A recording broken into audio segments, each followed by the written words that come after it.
Cara, o que eu acho sobre quebra de maldições na igreja,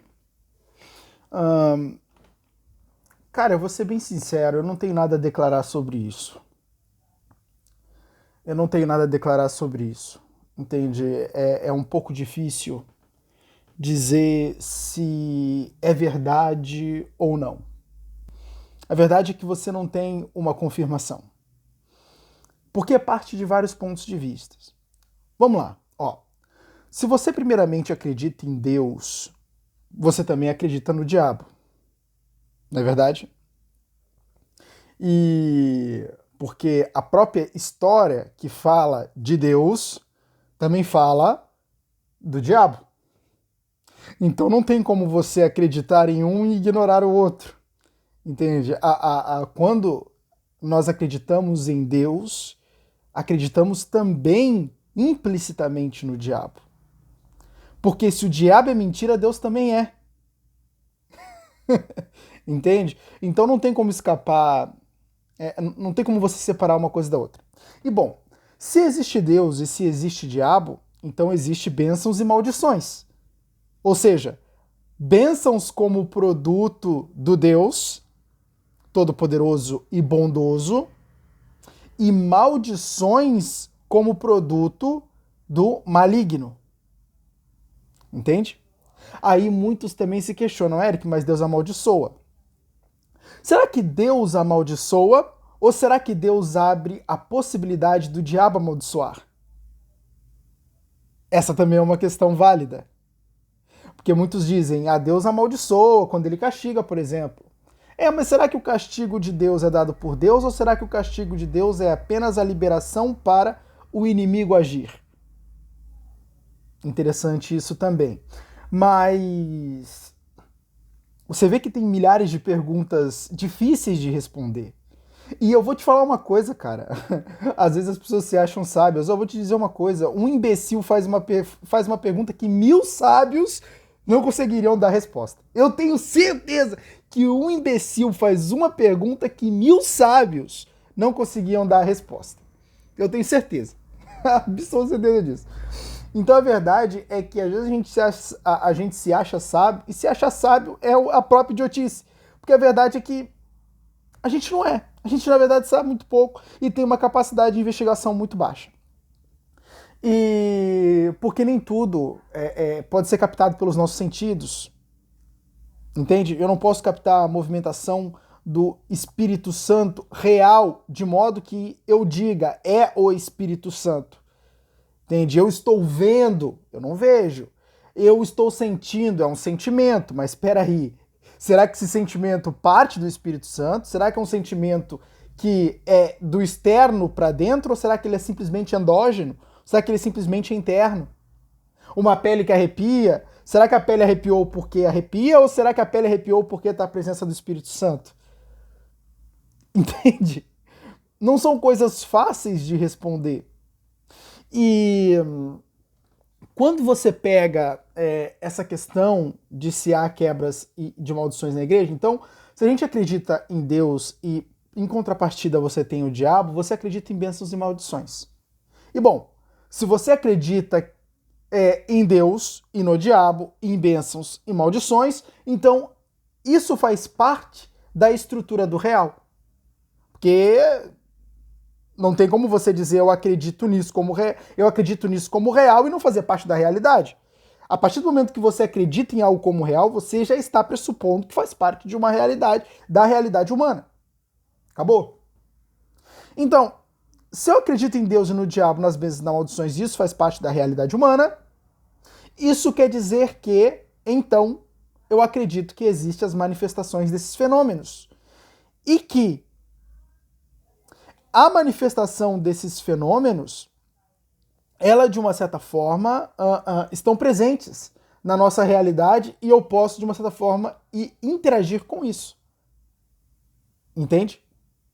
Então, por meio da busca pelo Espírito Santo, né? E também você tem a questão, né, da própria afirmação de Cristo. de que ele daria poderes, né, àqueles que o aceitassem como Salvador para que expulsassem demônios, não é? Então o que é a expulsão de demônios? É a própria quebra de maldição. A quebra de maldição, ela é por si só a expulsão de demônios. Então, isso quer dizer que, de uma certa forma, pode haver uma possibilidade de expulsar demônios, já que Cristo fazia na própria realidade, e já que os discípulos de Cristo faziam na própria realidade. É lógico que os líderes religiosos hoje estão completamente distantes, e muito distantes, daquilo que eram os 12 discípulos que andavam com Cristo. Não que eles fossem perfeitos, né? Mas a proximidade com a própria fonte. Não é todos que têm Cristo como mestre, né? Na própria realidade. Então, tinha muito disso, tem muito disso também, né?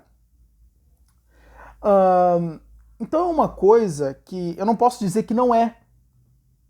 Agora, você também tem outras explicações. Explicações mais terrenas e menos... e menos... Como é que eu posso dizer? E menos divinas. Acho que essa palavra se cabe. Bom, quais seriam as explicações mais terrestres? Né? Que a própria maldição que a igreja chama de maldição é simplesmente a carga genética. Entende? A herança genética do indivíduo. Né? A herança genética do indivíduo. Então isso também pode ser verdade. Né? E na verdade isso é verdade, porque os indivíduos eles carregam cargas genéticas. Entende? Agora, é difícil você anular o outro argumento perante esse. Porque, por exemplo, eu me pego numa contradição. Eu acredito em Deus, então eu não posso ignorar as maldições.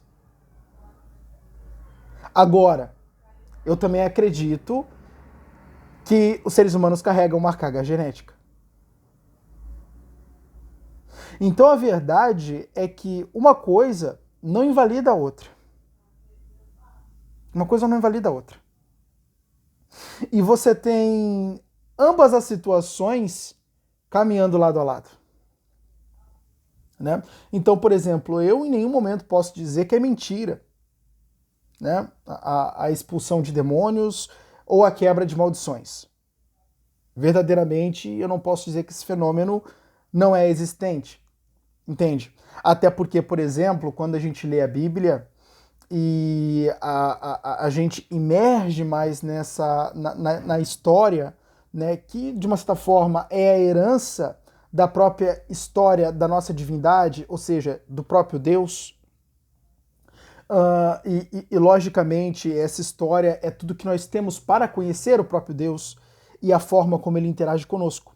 Então, essa própria história, ela fala sobre a existência de anjos e demônios, ou seja, um mundo paralelo espiritual, aonde existe um conflito de anjos e demônios de fato. Entende? Então, essa literatura que fala sobre Deus e que nos introjeta a crença do próprio Deus, ou seja, nos conta a história do próprio Deus, que é exatamente os fundamentos que vão fundamentar as nossas crenças, ela está dizendo isso. Existe uma guerra sendo travada entre anjos e demônios. Um milita contra o outro. Então, em nenhum momento, eu posso dizer que essas coisas é mentira. Entende? Por quê? Porque eu também estaria negando a crença no próprio Deus. Se eu nego a crença de que existe as maldições, eu também nego a crença do próprio Deus. Agora, no que tange, por exemplo, a quebra dessas maldições, né? Você tem o fato de que será que naqueles momentos existe de fato uma quebra de maldições? Também tem esse questionamento. Será que naquele momento existe uma quebra de maldições? Entende? Cara, são coisas muito metafísicas e é difícil de discutir isso. Entende? E a gente, de uma certa forma, simplesmente tende a responder essas perguntas dizendo: eu acredito nisso e eu acredito naquilo. Não, meu amigo. Peraí. Não, meu amigo. Não, não, não, não. Por quê? Porque tudo bem. Você pode dizer: eu acredito nisso, eu acredito naquilo. Bom, é a crença que você tem. Mas isso não é uma resposta, de uma certa forma, que alguém que está investigando deva se contentar. Quem está investigando esses fenômenos na estrutura da realidade, ele não pode se contentar com eu acredito nisso, eu acredito naquilo. Ele, de fato, tem que buscar a verdade. Se ele está dizendo, eu acredito nisso, eu acredito naquilo, ele está ignorando o objetivo de sua própria busca. Bom, pelo menos deveria ser o objetivo da sua própria busca, que é a verdade. Entende? Então a verdade, cara, é que, né, essas coisas são coisas muito difíceis de discutir. Entende? E é muito difícil você ser justo nessas discussões. Se tem uma das coisas que a gente tem que buscar é a honestidade, a justiça intelectual, de modo com que nós consigamos ser justos na nossa reflexão, no nosso pensamento, e não sair atropelando as coisas, né? Teve uma época que eu critiquei muito vorazmente a igreja e vários desses aspectos. Teve uma época que eu estava muito crítico no que tange a muito isso. Só que em um determinado eu percebi a minha desonestidade intelectual e que era muito grande. Até mesmo no que tange às igrejas. Por quê? Porque uma coisa é fato, as igrejas sempre prestaram um bom serviço para a sociedade, com o compartilhamento das crenças de que existe um Deus que ama as pessoas e que está pronto a ajudá-las quando elas mais necessitam. Então, esse serviço a igreja prestou. Então, elas deu às pessoas mais crença em Deus, de uma certa forma tornou as pessoas mais fortes para enfrentar a própria realidade, né, que nenhum ser humano atura a realidade demais. Né, se dá uma realidade demais para um ser humano, ele quebra, fato. Então, com Deus as coisas ficam mais fáceis. E a igreja, ela trouxe essa concepção, ela trouxe essa força, essa ajuda, ela prestou esse serviço. Entende? Então a gente também não pode ser desonestos com as igrejas. Por mais que existam os problemas internos dos ministérios, aonde existe roubo, aonde existe fraude, aonde existe desonestidade, aonde existe corrupção, a gente também não pode desprezar o lado bom que eles agregaram. Entende? Isso é desonestidade intelectual, isso nos faz. Foi um dos motivos que me levaram a parar de criticar e a buscar ser muito mais honestos com os ministérios, com as igrejas, com os pastores, com os líderes religiosos. Lógico que tem os seus problemas, mas também teve os seus acertos e a gente tem que levar isso também em consideração.